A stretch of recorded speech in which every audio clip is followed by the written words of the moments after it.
Assalamu alaikum warahmatullahi wabarakatuh. Mpenzi mtazamaji, natumai mzima buheri wa afya. Jina langu ni Haifa Muhammad na karibu katika kipindi kipendacho Pewa Asubuhi ndani ya kitengo Gumzo la Vijana.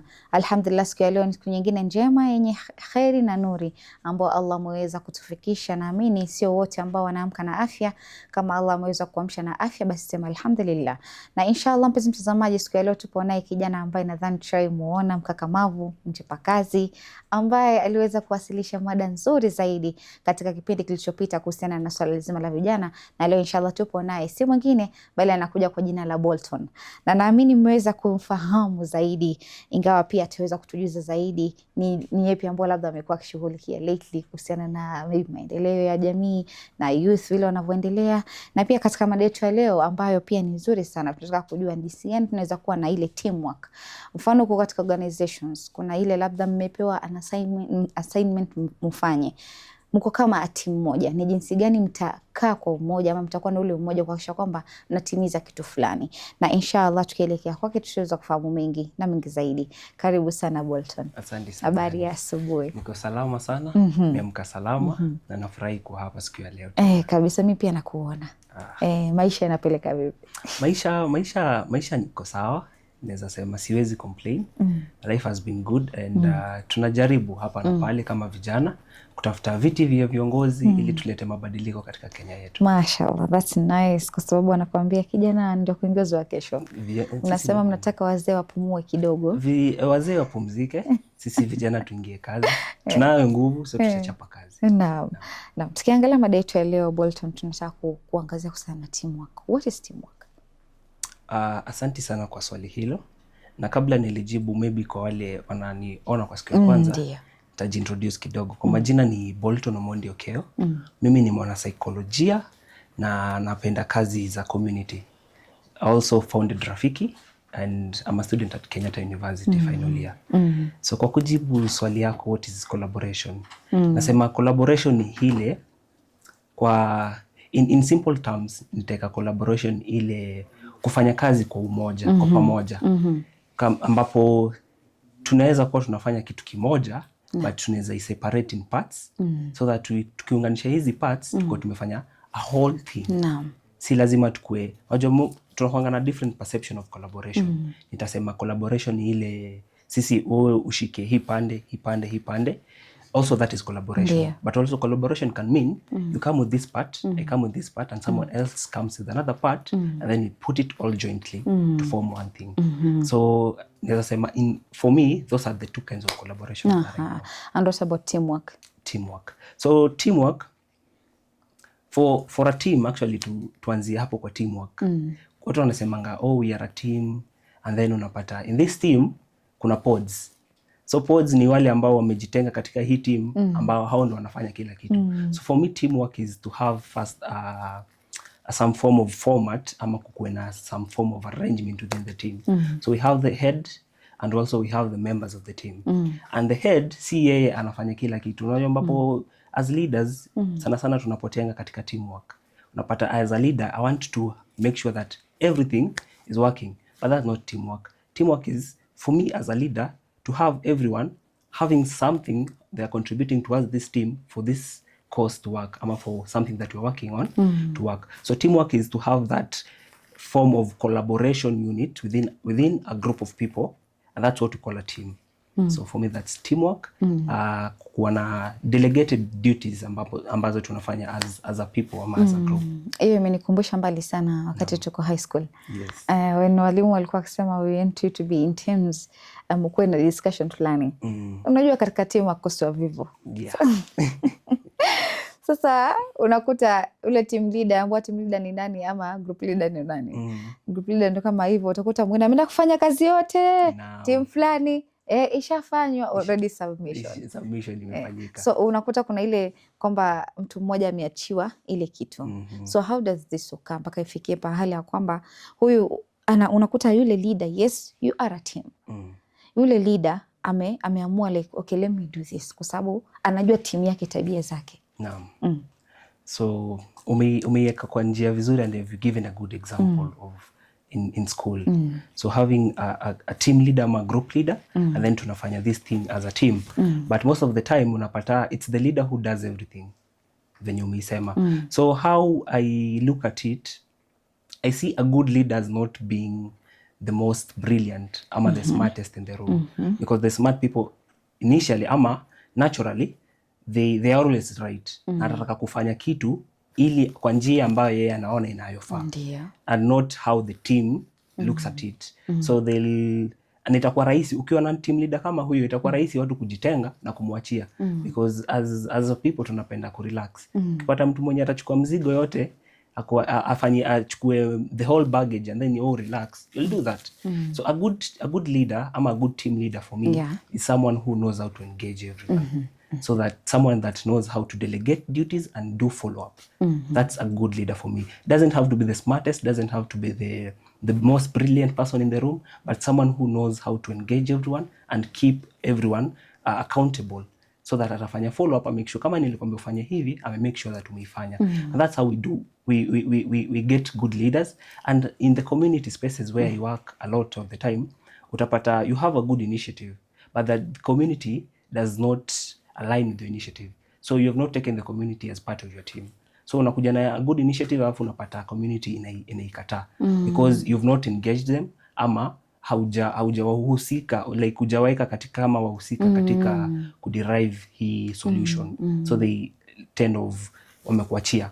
So a good team leader ama a good leader for me is someone who knows how to engage everyone respectfully of their talents ama their capabilities. Unajua this person can do this thing well, so you delegate that specifically to them so that wakuwe na input as well. So kuengage kila mtu, I think that's where good leadership ama good teamwork comes on board. Okay. Now talking about teamwork, ni values zipi ambazo labda teamwork should have, both the leaders and the leaders, alafu wale watu ambao labda wako kwa hiyo team ambao ndio itaweza kuwa na uwezo mkubwa wa kubuild ile team mpaka ifike labda mkiwa na ile teamwork, your work will be efficient. You've seen, tuseme in Mombasa kuna hub ya Swahili Port. Kuna at times back nadhani kuwa na hii mambo ya plastic and so on. To an extent tunajua mpaka ifikie mahali mumekuja mpaka kwa hiyo nini, kuna group mnaekwa. This group has to pitch whatever they've made. Yeah? So ile teamwork ikue vizuri, iendane vizuri. Ni values zipi ile team inafaa kuwa nayo? So on picking of values of a team, I'll start by, first of all, a team should have some form of communication skills. Like everyone within that team anafaa kuwa na a way they can communicate with each other. So the first skill ama the first quality a team should have is the communication. The communication does not necessarily have to come from the top going downwards, but tunaweza sema venye serikali yetu inasemanga bottom up. Communication can also come from the bottom ikuje up to the leaders of the team. So that communication channel, a good team should have a good communication channel. The other thing, a good team should have diversity. By diversity namaanisha tusikue the same kind of people in one team. That mimi, I'm a good communicator and everyone in this team is also a good communicator. So tukitaka kwenda kupitch, sisi wote tunataka kwenda kupitch, sisi wote tunajua kuongea. But diversity comes in when I'm a good communicator and someone else is good at something else and another person. So with that itakuwa rahisi sana kufanya delegation within the team and also kila mtu anakuwa na mchango. Because tukiwa na the same qualities ama tukilack diversity itakuwa ngumu sana kudelegate. Because sisi wote tunataka kufanya role fulani yenye tunajua. Na sisi wote tunajua hiyo role moja. So it becomes hard. Hapo ndo unapata tunajifinyia pande moja and then the team is lacking in something else. So number 1 nimesema communication, number 2 nimesema diversity, and the other thing that a good team should have is structure. That this is the head, this is the deputy, and all that also mpaka kwenda chini. Ndo kusikuwe na more like fights within the team, because tukiwa na conflict within the team it becomes very hard to achieve an objective that we're aiming at. Utapata there is more of problem solving ama conflict solving in the group other than ile kitu tunataka kuachieve. Unapata like 30% ama 70% of our meetings ni kudiscuss issues and then tunafanya kazi saa ngapi? So it becomes very difficult. So I think those are my 3 qualities. There are much more qualities skills that are needed for a team to thrive, but I think those are my core that tukiziangalia ama tukiziangazia kwa sana, we can be able to like channel down to this other thing, because communication cuts across a lot of things. True. And kuhusiana na vile umeongea, I think pia inatupelekea kwa swala la accountability. Yes. Yeah. So accountability as a team. Let's say tuko na ile structure ya kwamba ndio team ndo hii hapa, tuko nayo, and then kuna member maybe amekosea pale ndani. How should we learn to be accountable of whatever outcome ya results ama whatever results ambazo tumeweza kupata kutokana na kile kitendo ambacho kimeweza maybe kuharibu something hapo, ama kuna kitu kimetokea, kuna short in something imetokea. So we put vizuri accountability, because for me I'll share something that we do at Rafiki. So at Rafiki we are a whole team. Yes, and in this team unapata kuna watu wanaitwanga joy riders. Yes, so atataka kukuja meetings kwa nataka, ukimpatia delegate, maybe umedelegate some specific thing anafaa kudeliver, they need to be constantly followed, so inakuwa vingumu. So we created something we call cells within the group. So it's something that I really try to implement most in the spaces that I go to, having cells within the whole group.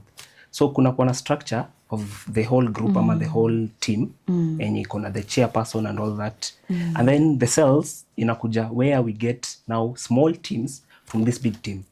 So small team was of 5, so these 5 inakuwa na their own leaders.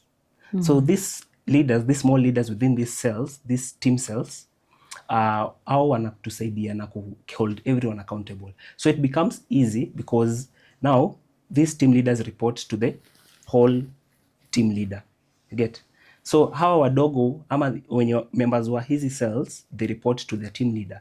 It becomes easier. So tuna kill something we call joyriding, ama tuna solve conflict at a more diverse ama more expound teams. Hizi team ndogo ndogo inakuwa rahisi kufanya follow up kwa hizi team ndogo than kwa team kubwa. Utajua nani ya kujangi and nani hataki kuattend, nani aliambiwa afanye kitu andafanyi. Get? So in these small cells inakuwa rahisi for people to communicate and to solve issues ambazo zikiwashinda, now they can report to the big team. Because you can find let me say an organization that has close to 500 people. These 500 people, this leader in a way hawezi kuwa anajua ni nani hajakaa meeting ama ni nani haja show up and all that. So having the small teams, it's in a way creating efficiency and follow-ups and accountability, because now I get to report to my junior leader who gets to report to the senior leader. So that's how I put it, and inasaidia pakubwa when we have delegated. I'm big on delegating and collaboration, because when you delegate, we get to work intercells. Through intercells, we get to achieve much more than what we could do when tukiachia leader wetu amwe kila kitu. Yeah. I think umeiput vizuri kwa sababu I think kuna scenario huwa inatokea in as much as mko kwa team, we have that leader. Ule leader akosi vice. Yes. But kitu ikitokea kwa leader, kuna mmoja tu ule member mwenye asikia atakuja kwa leader direct without even passing through ile structure. Nimesema it's very important having a structure in a teamwork session. Sasa utakuta maybe ana report directly kwa ule mkubwa, which is very very bad. Very bad. What do you think inaweza cause ama commotion gani inaweza tokea kupitia this kind of structure ambao labda mtu hajapitia to the right person, akaenda to direct kwa ile mwenye ako na cheo cha juu? So nitasema most of how we conduct ourselves, especially here in Kenya, tunakuanga na a similar structure of in most of organizations ama teamwork ama teams. Tunaweza sema in a way inakaa some sort of bureaucracy, and for bureaucracy to work kunafaa kuwa na communication channels, of which if I bypass a communication channel, nikiruka huyu mtu mwenye ako hapa chini, if we don't get to solve our issues huku chini and take it huko juu, we create a lot of commotion within the organization. Ama utapata kuna issues tu zina arise unnecessarily, things that zingekuwa solved otherwise. So for me, I believe for a team to work, a good leader should not be the kind that picks up things ama as a good leader ukiwa pale juu, you need, hata issues ikikuletea, you need to confirm, has this person gone through the right channels? Amepitia huku chini ndio anifikie, ama amekurupuka kakam. You get? So when someone skips ama goes beyond the stipulated structures, ina cause a lot of issues. And that's something that a good leader should understand and know that kukiwa na structure, it is good for us to follow these structures. Otherwise, kutakuwa na unnecessary issues na come up. So it goes back to the leader. Asante sana Bolton. Acha tuchukue mapumziko, tukirudi tutaweza kuendelea na awamu ya pili. Asante sana. Thank you. Kurudi kwako mpenzi mtazamaji, natumai katika awamu ya kwanza tukiwa naye Bolton ndani ya studio zetu za Mahdi TV, naamini unazidi kufaidika naye. Anaweza kuelezea vyema haswa point to point kuhusiana na teamwork. Teamwork ni muhimu sana. Hata tulivyokuwa vioni, lazima tulikuwa tunaambiwa tunawapa kazi, lazima ufanye in teamwork. Nakumbuka enzi zetu wakati tunafanya journalism katika shule, tukipewa homework ya kufanya news, basi lazima mkuwe na ile teamwork kwa pamoja. Na inshallah mpenzi mtazamaji, acha tuchukue tama la maji, tutakaporudi tuendelea zaidi.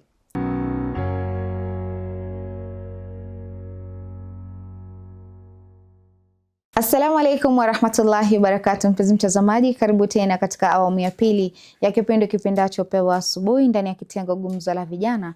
Alhamdulillah, leo tunaye si mwingine bali ni Bolton ambaye tunazidi kuwa naye ndani ya studio zetu, akizidi kukudadavulia mengi kuhusiana na swala zima la vijana, haswa tunapoongelea mada yetu ya hakika siku ya leo ni ushirikiano mnapokuwa as a team. Ushirikiano wa pamoja, mtashirikiana vipi ili kuweza kuhakikisha kwamba labda mambo yenu ambayo mmeyapanga kwa pamoja yanafika ile hatua ambayo mnaitaka nyinyi. Na inshallah mpenzi mtazamaji, tukirudi kwake tutaweza kufahamu mengi ambayo ameweza kutuandalia zaidi. Karibu sana Bolton. Na tukiendelea kuhusiana na swala lingine ni kwamba how can trust be built within a team? That's also another good question. How can we build trust within a team? So in a team kuna kuangana a lot of issues, especially pesa ikihusika. Pesa ikihusika, mali funds inahusika, watu wanakuanga wakali. Sijaijua kwa nini but pesa ikihusika, pesa ikitajiwa mahali, it becomes an issue. Hapo ndo inakuja pia ile issue accountability ndani yake. Yes. So for me, how I choose to deal with the issue of trust, inakuja na personal discipline. So when me as a person, tuweke leadership kando, when you as a person, you are disciplined, you know that this is what I need to do at this time, at this hour, in this way, it becomes much easier for other people to trust you, even for you to trust yourself. Unajua kuna watu hata wajitrust na pesa. Cause ile za mimi nakuanga spendthrift. When I get to hear someone says they are a spendthrift, kidogo na mimi ushtuka, because they are basically telling you I don't trust myself with money.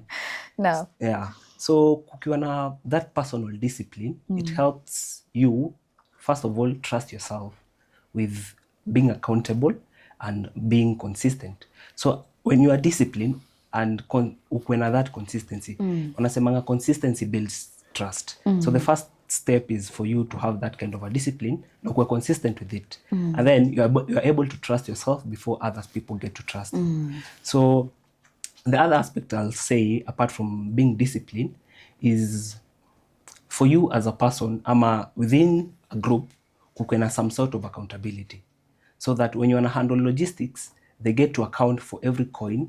Ndongelelea pesa sana sana juu ndo kuleta issues.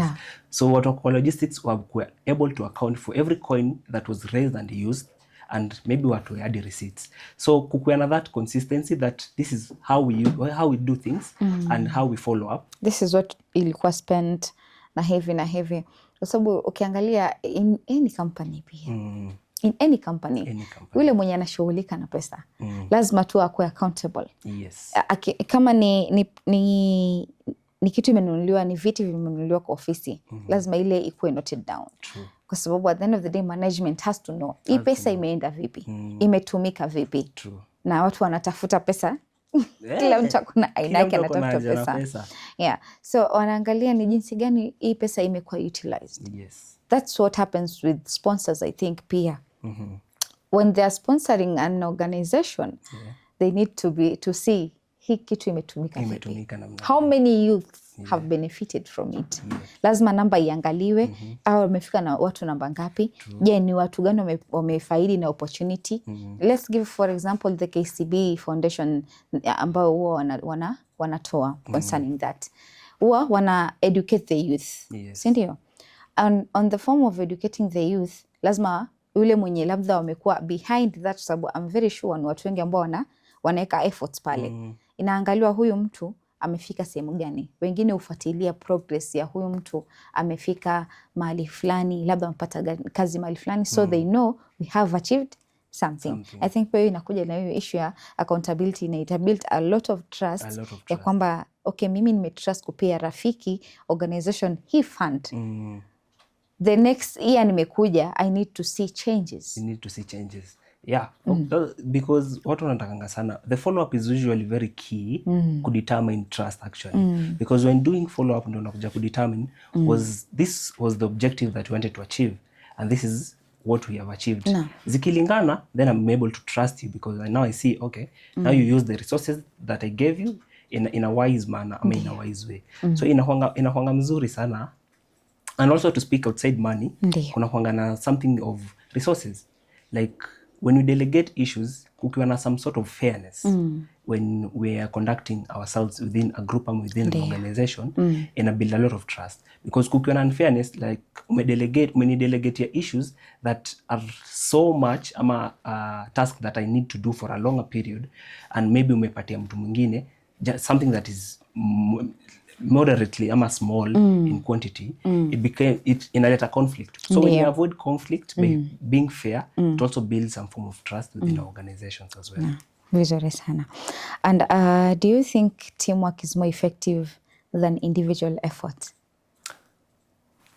So the first thing that imekuja to mind when you say that is this quote that it's my daily mantra, my personal mantra now. Nice. I say to myself every morning that when you walk alone, you walk fast. And then when you walk with people, you walk far. So it's up to you to determine.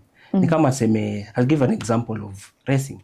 There's a reason as to why the 100-meter race inakuanga 100 meters. Inakuanga na hiyo pace. And then there's a reason as to why the marathon inakuanga the way it is, and watu huenda pamoja wana maintaining pace fulani and then they break later on. So it's up to you to determine if you want to go fast and go like for a shorter period, ama if you want to go far na watu wengine, it's up to you. Because I believe going fast, si watu wengi wanaweza kimbia the way Usain Bolt run. So si watu wengi wanaweza keep up na hiyo. So when you go fast, kuna huanga na possibility that utachoka ama you'll fall back. So when you fall back na ulikuwa peke yako, who's there to hold you back? You get? But when you're walking with people and you're going far, when you walk with people, obviously utaenda mbio. Mtaenda pamoja kwa pace fulani. So ukifika mahali uchoke, kuna mwingine atakuwa na nguvu akubebe. When they say two heads are better than one. Two heads are better than one. So for me, I believe that when you walk with people, individual brilliance is good. But you need people around you to help you carry that vision. As a good leader is someone who has a vision. But the only way that vision comes to flourishing is when he has people around him when you're msaidia kuleta hii vision to reality. So that's what I believe. Doing community work for me, I believe siwezi fanya peke yangu. That the same way nilijaribu kuleta something to our community about kukill crime by bringing young people kwa room ni wakalishe the whole day. But that was my idea. That was not the idea. So hakuna mtu ali show up. But when you get to talk to them, wanakuambia we can manage 2 hours on weekend. Okay, that 2 hours on weekend, now they begin to show up. And then you get to see that ukijaribu kufanya vitu peke yako, yes, you might have that vision, you might have that idea, but you need people to help you carry this vision and this idea. Yeah, true. Kwa sababu ukiangalia the idea kwamba mtu anakupa yeye ako na idea yake, but pia getting others opinion matters a lot. Which means kwa teamwork, I think pia upande wa opinions za other members matters a lot. Matters. When you get to communicate and to hear other people's opinion, ina matter sana. Because it shows that you're not doing your thing, you're doing the group's thing. Like umechukua collective opinion, something that works for everyone, and that's what you're using. And also I'll give an example of something that I'm trying to do. kwa hizi CBO zetu. Yes. Because when you realize in Kenya right now we have a lot of CBOs. A lot. Mingi sana. Sana. And utapata our CBOs tunafanya something that is almost similar. Nitaenda Mathare nipate there's a CBO that is doing SRHR. Nikuje Kibra there's a CBO that is doing SRHR. Same way niende Moyale nitapata kuna CBO inafanya SRHR. But ukiangalia we get to struggle, especially right now we are struggling with funding. So funding iko very very scarce ama imefinyika in a way. So what do we do as young people, as owners of CBO ama as founders? So I'm thinking of this thing of putting up I'll give an example. Let me divert a little bit. Let me digress kidogo. So I'll give an example of our political space because I'm also aspiring to get into political leadership. So I'll give an example of the political space. There's in Kenyan history, kiangalia at around 2002, when now coalitions began to come into place ama into play in our political arena. So after 2002 kumekuwa na a lot of inclusion ama inclusivity within different communities ama counties. Because now we're not looking at a single leader from maybe a certain community like that. So kunakuwa na coalition because these parties now become coming together. Napata a party from another region joins with a party from another region alafu wanawaka pamoja.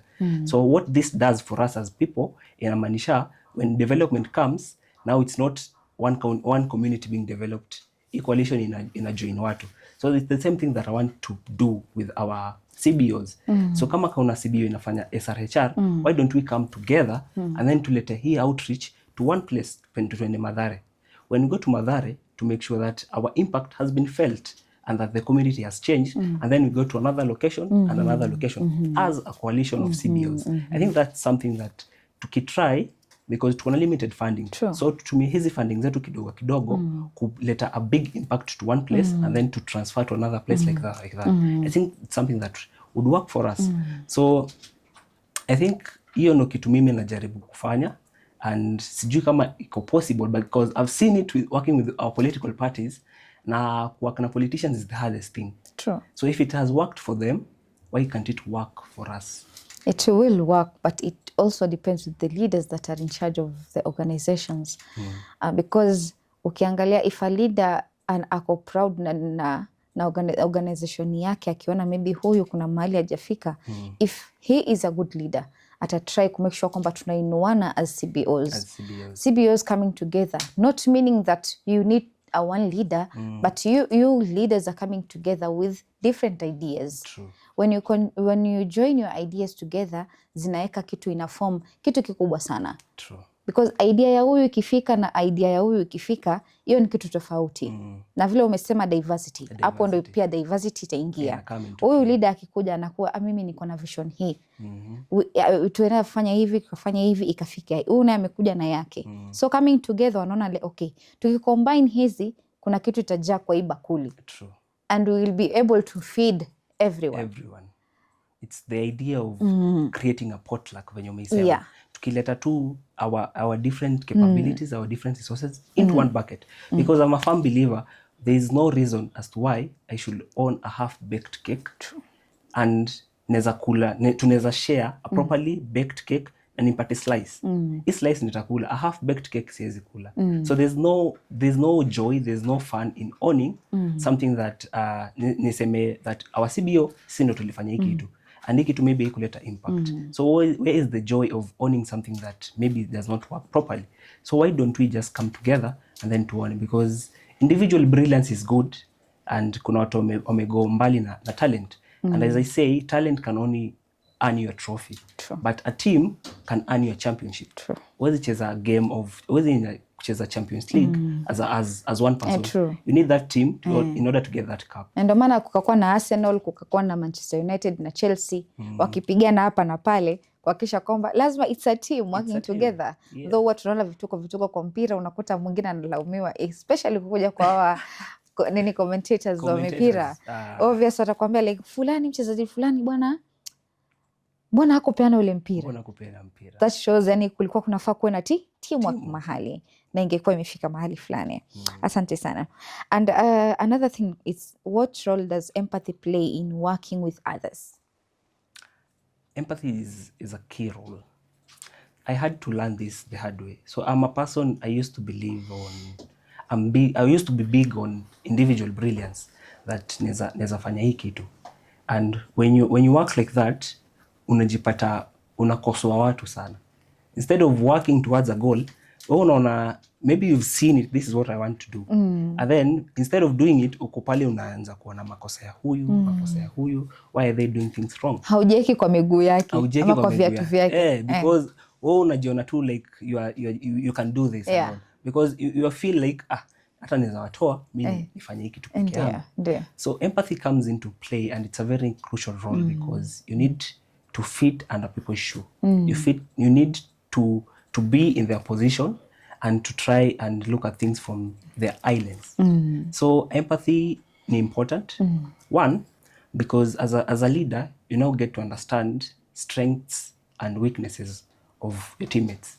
Utajua ni wapi utamweka na ni wapi utamweka kwa sababu gani. No, because sasa umeanza kumuelewa. So utakuwa na reason ya kumtafutia makosa, because now you understand that person very well after you put yourself in their position. Two, what it helps you as a leader, being having empathy, it helps you avoid a lot of conflicts. Because with empathy, unaanza kuelewa, now this person, this and this thing is wrong with them.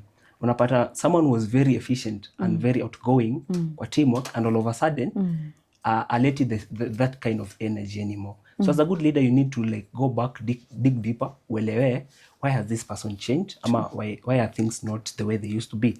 Instead of wewe kumwekea lawama, now you get to understand them properly, and it helps the team, and it helps you as a leader also to grow to some level of self-awareness ama self-awareness. So as a good leader, unafaa kuwa self-aware ndio uweze kuwa empathetical in person. You need, I say there's a good friend of mine called Esther. I think ni youth leader in one of these political parties. She says that she's an empath at heart. Mnaweza kuwa mmekosana na yeye vibaya, and then she'll come down. Yeye alikuwa amejam. She'll come down and want to understand, like, jana ulikuwaje, leo umeamkaaje. Now she gets to dig deeper, what's the underlying issues that are zinakusumbua. Inakuwa rahisi pia mtu ku open up. Yes. Because mtu when we open up, now I say a lot of issues can be solved in conflict. Because when someone opens up, now you get to understand the issues zenye zimekuwa zikiwasumbua, and you also get to work together. Kusaidiana as a group. That's nice. Na tukimalizia ni kwamba what efforts do you think youth wanafaa kuweka katika society in order to make sure kwamba wana enhance more on the teamwork? I'll speak a message directly to the youth. And it's something that I was asked, and I think recently I posted it on my WhatsApp status. And the question goes, what have you done or been part of that has impacted someone else's life? So in this way, hii question inakutrigger to a level of inakuchangamsha ama inaku call out. Like you as a person, ni mchango gani umeleta katika society? Na mchango haimaanishi like lazima wewe uko umefanya kitu wewe mwenyewe. You can be part of something that has impacted the society. That's where I root at most of the time. Ni wapi umejiingiza, in what community, group, ama team have you been part of, yenye imesaidia kuleta change in our society in the way we do things. And by being part of something, haimaanishi lazima ukuwe in monetary value, that umeenda ukatoa pesa, ama we mwenyewe umeenda hapo like umejivolunteer we mwenyewe. Being part of something can be you being part of a team by giving them easy time. Watu wamekuja kwa community yako kufanya maybe clean up, ama wamefanya kuja kufanya some sort of awareness education. You by just showing up, kuwapatia that easy time, just showing up, being there, being present, and listening to what they tell you and giving back feedback. So I'll speak to the youth now within the teams. Like, what can you do as a young person within these teams to more of empower ama kuendeleza teamwork and collaboration? Can you be that kind of a person that shares their opinion? Can you just speak up and share your opinion? Because I believe sisi wote tuko na suluhisho. And just speaking up your mind can help bring change to this nation, to that community, even to this world. So just share your opinion, speak up. Thank you so much. I think it's a good question ambayo umeweza kumpa mpenzi mtazamaji, na asante sana Bolton, kuanzia mwanzo hadi mwisho umeweza kuelezea mambo mazuri, mambo yenye faida sana. Naamini as a youth uko nje atakuwa na mwelekeo wa yapi anapaswa kufanya, especially as a leader ambaye ana lead an organization ama a teamwork somewhere. Asante sana. Thank you so much. Kurudi kwako mpenzi mtazamaji, natumai katika awamu ya pili tukiwa naye Bolton, alhamdulillah, naamini umezidi kufaidika naye, umeweza kufaidika naye, amesema mengi na pia ameweza kuachia swali. Wewe kama mpenzi mtazamaji, kuna vitu unafaa kuvitazamia. Wewe kama kijana unafaa uweze kujenga ile timu, kwa sababu anakuambia ni bora zaidi vichwa viwili kushinda kile kichwa kimoja. Yani ndio kichwa kimoja kizuri, lakini mkiwa watu wawili ama watu zaidi ya hapo, mkishirikiana kwa mambo ya kuweza kuongea kuhusiana na mambo ambayo mnaweza kuongea pale ndani, basi inaweza kuwa rahisi kukupa uhakikisho kwamba utatoka pale na matunda ama umevuna mambo mengi. Heri uvune kikapu ambacho kimejaa zaidi kuliko kile kikapu cha peke yako. Utachukua sana muda kabla ya kufika katika ile hatua. Inshallah mpenzi mtazamaji, kufikia hapo sina mengi ya kusema isipokuwa ni kukwambia masala.